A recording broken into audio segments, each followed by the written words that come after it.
మొత్తానికి సీఎం రేవంత్ రెడ్డి వ్యాఖ్యల నేపథ్యంలో ఇప్పుడు అల్లు అర్జున్ మీడియా ముందుకు రానున్నట్టుగా తెలుస్తోంది. సీఎం రేవంత్ వ్యాఖ్యలకు ఆయన కౌంటర్ ఇస్తారా లేదా వివరణ ఇచ్చుకుంటారా అన్నది ఇప్పుడు చర్చనీయాంశంగా మారింది సర్వత్రా. అల్లు అర్జున్ ప్రెస్ మీట్ కు సంబంధించి సినీ రాజకీయ వర్గాల్లో సర్వత్రా ఆసక్తి నెలకొని ఉంది. ఈ అంశంపై పూర్తి అప్డేట్ మా తెలంగాణ బ్యూరో ఇన్ఛార్జ్ నవీన్ చెప్తారు. నవీన్, చెప్పండి, అసలు ఈ అల్లు అర్జున్ ఇప్పుడు ఈ సమావేశం నిర్వహించడానికి కారణం ఏం కనిపిస్తోంది? వివరణ ఇచ్చుకునే ప్రయత్నమా లేదంటే కౌంటర్ ఇచ్చే ప్రయత్నమా అని చెప్పి అటు పొలిటికల్ సర్కిల్స్ లో ఇటు సినీ ఇండస్ట్రీ మొత్తం అంతా ఎదురు చూస్తున్న నేపథ్యంలో మీ దగ్గర ఉన్న తాజా అప్డేట్ ఏంటి? స్వామి, మొత్తం మీద ఈ ఎపిసోడ్ మీద ఇటు రెండు తెలుగు రాష్ట్రాల ప్రజలు చాలా ఆసక్తిగా ఎదురు చూస్తున్నారు.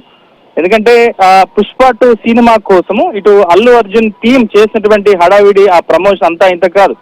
అయితే ఆ సినిమా ప్రీమియర్ షో సందర్భంగా ఒక దురదృష్టవశాత్తు ఒక సంఘటన జరగడం, దాంట్లో రేవతి చనిపోవడం, సో మరోవైపు ఆమె కుమారుడు కూడా చావు బతుకుల మధ్య ఉన్నటువంటి నేపథ్యంలో సో ఆ తర్వాత జరిగిన ఎపిసోడ్ అంతా మనం కూడా చూసాము. అల్లు అర్జున్ సో ఈ కేసులో A11 గా చేయడము, సో ఆయనని అరెస్ట్ చేయడము, ఆ తర్వాత ఆయన బెయిల్ తెచ్చుకోవడము, సో ఆ తర్వాత ఆయన ఇంటి దగ్గర జరిగినటువంటి హంగామా అంతా కూడా చూసాం. సినీ ప్రముఖులంతా కూడా కలిసి అల్లు అర్జున్ కి మద్దతు తెలపడం, ఆయనకు కొంత సానుభూతి ప్రకటించడం అంతా కూడా చూసాం. అయితే ఈ అంశం పట్ల ఇవాళ అసెంబ్లీలో ముఖ్యమంత్రి రేవంత్ రెడ్డి రియాక్ట్ అయినటువంటి తీరును ఒకసారి కనుక మనం ఒకసారి అర్థం చేసుకుంటే ఒక రకంగా ఆయన మాస్ వార్నింగే ఇచ్చారు సినిమా పరిశ్రమకి, సినిమా పెద్దలకి. ఎందుకంటే వీళ్ళంతా కూడా ఇన్ఫ్లుయెన్సర్ గా మనం వీళ్ళందరినీ కూడా చూస్తుంటాం. ఎందుకంటే వీళ్ళు సమాజం మీద వీళ్ళ వ్యాఖ్యలు కానీ వీళ్ళ వ్యవహార శైలి కానీ ప్రభావం చూపుతుంది కాబట్టి వీళ్ళంతా కూడా ప్రభావితం చేస్తారు కాబట్టి సో ఇవాళ ముఖ్యమంత్రి రేవంత్ రెడ్డి అసెంబ్లీ సాక్షిగా ఆయన చేసినటువంటి కామెంట్స్ మాత్రం ఒకంత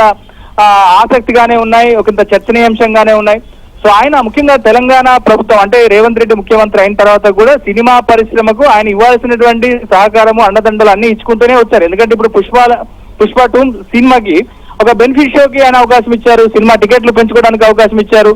సో అనేక అంశాల్లో కూడా ఇటు ఆయన మద్దతు ప్రకటిస్తూ వచ్చారు. అయితే ఈ సంఘటన విషయంలో ఆ సినిమా సభ్యులే కావచ్చు లేదా హీరో ప్రవర్తించినటువంటి తీరును ఆయన తీవ్రంగా తప్పుపట్టారు. ఎందుకంటే ఒక మానవత్వం లేకుండా, ఒక హ్యూమన్ టచ్ లేకుండా వ్యవహరించడాన్ని ఆయన నిండు సభలో ఆయన ప్రధానంగా సభ దృష్టికి తీసుకొచ్చారు.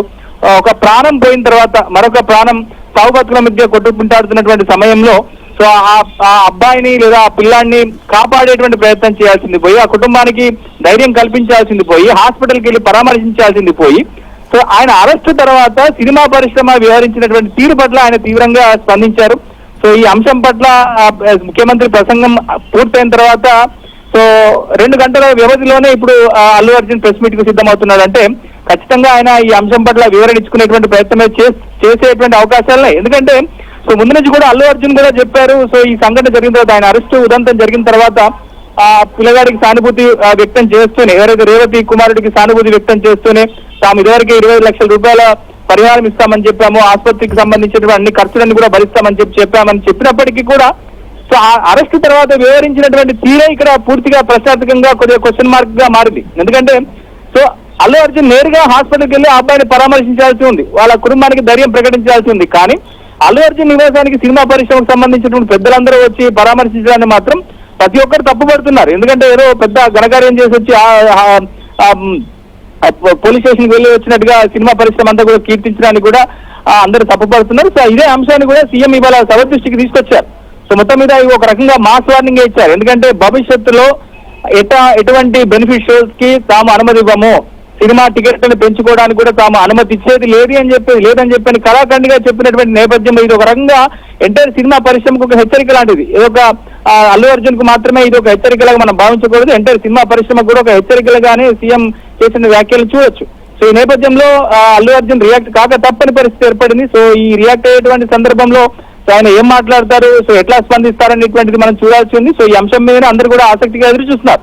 సో మొత్తానికైతే ఆ రోజు జైలు నుంచి విడుదలై వచ్చిన తర్వాత అల్లు అర్జున్ రియాక్షన్ చూసాము. తనకు మద్దతు తెలిపిన వాళ్ళందరికీ, తనకు వాళ్ళ సపోర్ట్ చేసేటువంటి వాళ్ళందరికీ కూడా కృతజ్ఞతలు చెప్పాడే తప్ప సో ఈ సంఘటన పట్ల ఇక్కడ కూడా ఆయన ఒక హ్యూమానిటేరియన్ గ్రౌండ్ లో ఆయన స్పందించినటువంటి దాఖలాలు లేవు. అది వాళ్ళ ముఖ్యమంత్రి మాట్లాడినటువంటి వ్యాఖ్యల నేపథ్యంలో ఆయన వాళ్ళు రియాక్ట్ అయ్యేటువంటి అవకాశాలు ఉన్నాయి. బాలుడి పట్ల ఆయన విచారాన్ని వ్యక్తం చేస్తూనే ఆయన ఆదుకునేటువంటి అంశం మీద కూడా రియాక్ట్ అయ్యేటువంటి అవకాశాలున్నాయి. ముఖ్యమంత్రికి అలానే ఈ అంశం పట్ల నొచ్చుకున్న ప్రతి ఒక్కరికి కూడా ఆయన ఒక రకంగా సారీ కూడా చెప్పేటువంటి అవకాశాలు అయితే మనకు స్పష్టంగా కనిపిస్తున్నాయి స్వామి. నవీన్, ఈ నేపథ్యంలో ఆయన దీనికి సంబంధించి వివరణ ఇచ్చుకునే ప్రయత్నం మాత్రమే చేస్తారా, లేదంటే సినీ ఇండస్ట్రీకే మొత్తం డామేజ్ జరిగే పరిస్థితి ఉన్న నేపథ్యంలో సినిమా ఇండస్ట్రీకి సంబంధించి కూడా ఆయన ఏమైనా మాట్లాడే అవకాశం ఉందా? ఎందుకంటే తప్పకుండా రియాక్ట్ కావాల్సినటువంటి అవసరం ఉంది. ఒక అల్లు అర్జున్ కారణంగా, ఎందుకంటే ఆయన పుష్ప 2 సినిమా వల్లనే కదా ఇది జరిగింది. సో ఆ సినిమాలో సినిమా ప్రీమియర్ షో సందర్భంగా ఇటు అల్లు అర్జున్ వ్యవహార శైలి, ఆయన అంత క్రౌడ్ ఉంటుంది అని చెప్పి తెలిసినప్పటికీ కూడా అక్కడికి రావడం, ఓపెన్ టాప్ జీప్ లో ఆయన అందరికి కూడా అభివాదం చేస్తూ క్రౌడ్ ను కూడా లెక్క చేయకుండా పోవడం వల్లనే కదా తొక్కిసలాట జరిగింది. సో కాబట్టి ఈ ప్రమాదానికి ఒక రకంగా ప్రత్యక్షంగా పరోక్షంగా ఆయనే కారకుడు. కాబట్టి ఈ ప్రమాదానికి ఆయన విచారం వ్యక్తం చేస్తూనే ఇప్పుడు తన వల్లనే కదా ఇప్పుడు సినిమా ఇండస్ట్రీకి అంతా కూడా బెనిఫిట్ షోడ్ ని రద్దు చేయడం, అలానే టికెట్లను పెంచుకునేటువంటి అవకాశాన్ని కూడా ఇప్పుడు సినిమా ఇండస్ట్రీ అంతా కూడా కోల్పోయింది. కాబట్టి దీనికి అంతా కూడా ఒక రకంగా అల్లు అర్జునే బాధ్యత వహించాల్సి ఉంటుంది. ముఖ్యమంత్రి ప్రకటన తర్వాత ఖచ్చితంగా ఆయన రియాక్ట్ కావాల్సినటువంటి అవసరం ఉంటుంది. కాబట్టి తానే ఇప్పుడు లీడ్ తీసుకోక తప్పదు.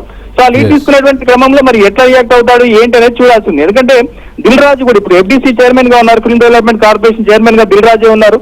సో ప్రస్తుతానికి అయితే ఇండియాలో అందుబాటులో లేరు, ఇప్పుడు అమెరికాలో ఉన్నారు ఒక సినిమాకి సంబంధించినటువంటి ప్రమోషన్ లో భాగంగా. సో ఆయన కూడా ఇక్కడ రెస్పాండ్ కావాల్సి ఉంటుంది. ఎందుకంటే ఇప్పుడు ఈ నిర్ణయం అనేటువంటిది ముఖ్యమంత్రి డైరెక్ట్ గా అనౌన్స్ చేశారు. సో మరి ఇప్పుడు సినిమా ఇండస్ట్రీ తరఫున దిల్ రాజు కూడా ప్రస్తుతం FDC చైర్మన్ గా ఉన్నారు. కాబట్టి ఈ నిర్ణయం ఒక రంగం సినిమా రంగానికి, ముఖ్యంగా సినిమా పరిశ్రమకు ఒక పెద్ద దెబ్బగానే మనం చెప్పవచ్చు. ఎందుకంటే చాలా పెద్ద పెద్ద సినిమాల హీరోలు నటించినటువంటి సినిమాలు ఉంటాయి, వాటికి ప్రీ రిలీజ్ ఫంక్షన్స్ ఉంటాయి, ప్రీమియర్ షోస్ ఉంటాయి, అలానే వీటి సినిమా టికెట్లకు సంబంధించినటువంటి పెంపుకు సంబంధించినటువంటి అవసరాలు కూడా ప్రభుత్వం నుంచి ఉంటాయి.